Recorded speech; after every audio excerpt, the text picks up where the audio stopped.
मी संजीवनी कदम, मालू आणि food corner या YouTube channel मध्ये तुमचं स्वागत असा। आज मी तुमका दाखवणार आहे सुक्या बांगड्याचं सार। तर चला मग सुरुवात करूया।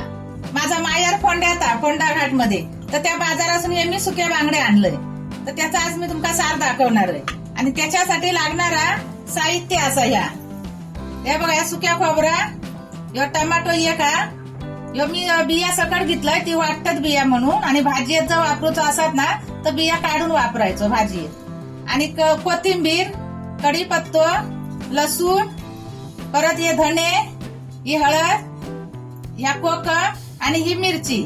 आणि आता ही मिरची आहे ना थोडी पाण्यात भिजत ठेवायची जरा नरम होऊसाठी। ही लांब मिरची अशी घेतलेली, आणि त्याच्यातून बिया काढून पण घेतलेल्या आहेत, म्हणजे पित्त होत नाही त्याच्यासाठी। आता ही भिजत घालूया।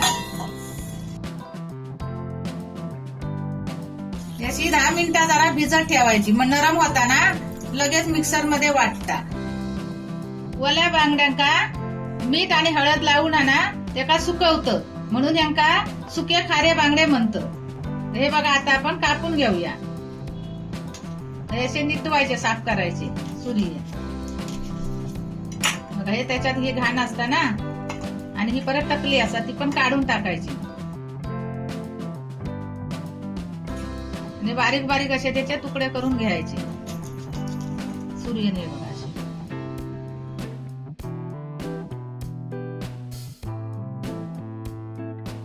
मिरची आता ही भिजत घातली, 10 मिनिटं झाली। आता ही वाटून घेऊया। ही बघा अशी नरम झाली, 10 मिनिटं फुगल्यामुळे अशी मग पिळून घ्यायची।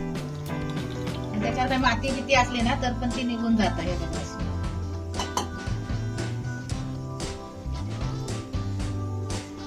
मिरची, धने, कोकम पण वाटून टाकायचा, असाच काढून टाकतात ना, म्हणून तर वाटला काय त्याच्यात चांगली चव पण येतात। मग ओला खोबरा, टमाटो, कोथिंबीर, कढीपत्तो, लसूण, आणखी ही हळद, सगळा थोडासा पाणी टाकून वाटायचा।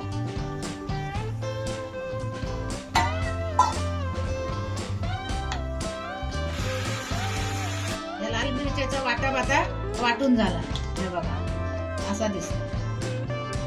कढई गरम करत ठेवूया। कढई गरम झाली, आता त्याच्यात तेल ओतून घेऊया। पहिला थोडासाच घ्यायचा आहे बघा, 1 चमचा। आता त्याच्यात ना तेल टाकला, आता लसूण टाकून घ्यायचं, आणि चांगली लाल होईपर्यंत ही भाजायची।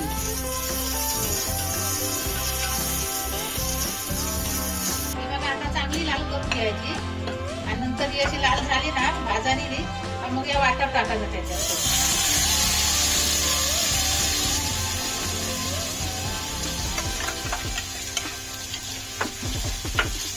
चांगलं परतून घ्यायचं त्याच्यात तेलात। आता वाटप चांगला शिजा निला ना, मग त्याच्यात असे बांगडे टाकायचे, सुके बांगडे।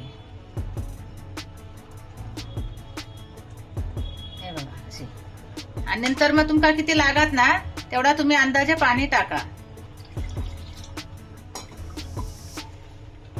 अंदाजे असा पाणी टाकून घ्यायचा।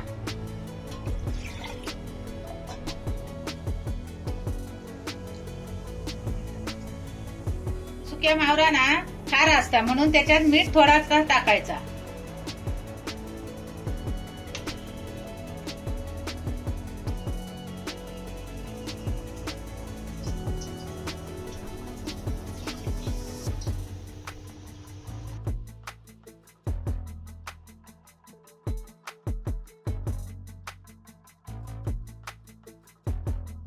सुक्या बांगड्याचा सार मी बनवलंय, तसा तुम्ही पण बनवून बघा, आणि त्याची चव कशी लागता ती कमेंट करून सांगा। आणि आजचा व्हिडिओ आवडला असा तर मालू आणि फूड कॉर्नर या युट्यूब चॅनलला लाईक करा, शेअर करा, सबस्क्राईब करा, आणि बेल पण वाजवा। तोपर्यंत धन्यवाद।